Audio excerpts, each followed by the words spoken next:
একটি ঘোষণার অপেক্ষায় রাজনীতি। সে সময় ছড়িয়ে পড়ছে বড় ভবিষ্যৎবাণী। রাষ্ট্রপতি কে হবেন সেই প্রশ্নের উত্তর এখনও অজানা। তবে রাষ্ট্রপতি মনোনয়নের ক্ষেত্রে ভুল সিদ্ধান্ত নিতে পারেন প্রধানমন্ত্রী তারেক রহমান, এমন আশঙ্কার কথা বলছে জ্যোতিষশাস্ত্র। রাষ্ট্রপতি নির্বাচনের তফসিল ঘোষণার পর থেকেই রাজনৈতিক অঙ্গনে শুরু হয়েছে জোর আলোচনা। সংসদে সংখ্যাগরিষ্ঠ দল বিএনপির চেয়ারম্যান ও প্রধানমন্ত্রী তারেক রহমানকে রাষ্ট্রপতি পদে প্রার্থী চূড়ান্ত করার দায়িত্ব দেওয়া হয়েছে। এরপর থেকেই বিভিন্ন নাম সামনে এলেও সবচেয়ে বেশি আলোচনায় এসেছে অন্তর্বর্তী সরকারের সাবেক প্রধান উপদেষ্টা মোহাম্মদ ইউনূসের নাম।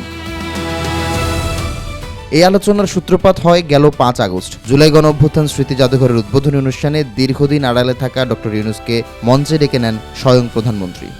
এরপর থেকেই রাজনৈতিক মহলে শুরু হয় নতুন জল্পনা। যদিও বিএনপি কিংবা সরকারের পক্ষ থেকে ইউনূসের নাম বিবেচনায় থাকার বিষয়ে কোনো আনুষ্ঠানিক বক্তব্য দেওয়া হয়নি। বিএনপির স্থায়ী কমিটির সদস্য খন্দকার মোশাররফ হোসেনও বলেছেন, এখন পর্যন্ত কোনো নাম নিয়ে সিদ্ধান্ত হয়নি। প্রধানমন্ত্রী উপযুক্ত ব্যক্তিকে মনোনয়ন দিবেন। তবে রাজনৈতিক অঙ্গনে আলোচনায় রয়েছেন মির্জা ফখরুল ইসলাম আলমগীর, হাফিজ উদ্দিন আহমদ, খন্দকার মোশাররফ হোসেন, আব্দুল মঈন খান, নজরুল ইসলাম খান এবং আইরিন খানের নাম।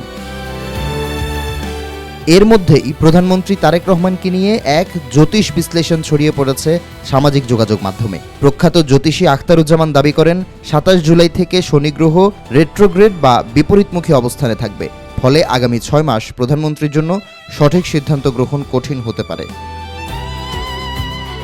বৃশ্চিক রাশির অধিকারী তারেক রহমানের জন্ম সংখ্যা 2। চন্দ্রের প্রভাব বেশি হওয়ায় এই সংখ্যার জাতকরা তুলনামূলক বেশি আবেগপ্রবণ। ইতোমধ্যেই প্রধানমন্ত্রী 13 জন অনির্বাচিত সহকারী এবং 10 জন উপদেষ্টাকে নিয়োগ দিয়েছেন। জেলা পরিষদ ও সিটি কর্পোরেশনের মতো স্থানীয় সরকার নিয়ন্ত্রণ করছেন জাতীয় নির্বাচনে পরাজিত অনির্বাচিত প্রশাসক। আখতারুজ্জামানের দাবি, আস্থাভাজন এই ব্যক্তিরাই প্রধানমন্ত্রীর জন্য রাজনৈতিক বা প্রশাসনিক জটিলতার কারণ হয়ে উঠতে পারেন। স্বাস্থ্য নিয়েও প্রধানমন্ত্রীকে সতর্কবার্তা দিয়েছেন আখতারুজ্জামান।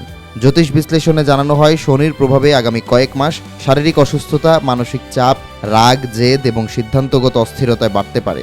একই সঙ্গে আন্তর্জাতিক সম্পর্ক বা কূটনৈতিক সিদ্ধান্তেও অতিরিক্ত সতর্ক থাকার পরামর্শ দেওয়া হয়েছে। জ্যোতিষভিত্তিক বিশ্লেষণের সঙ্গে সাধারণত সরকার প্রধান কিংবা রাষ্ট্রীয় সিদ্ধান্তের কোনো সম্পর্ক থাকে না। তবে শেখ হাসিনা সরকারের ক্ষমতাচ্যুত হবার ভবিষ্যৎবাণী জানানো আখতারুজ্জামানকে হেলাফেলা করা মোটেও বুদ্ধিমানের কাজ হবে না বলে মনে করছেন অনেকে।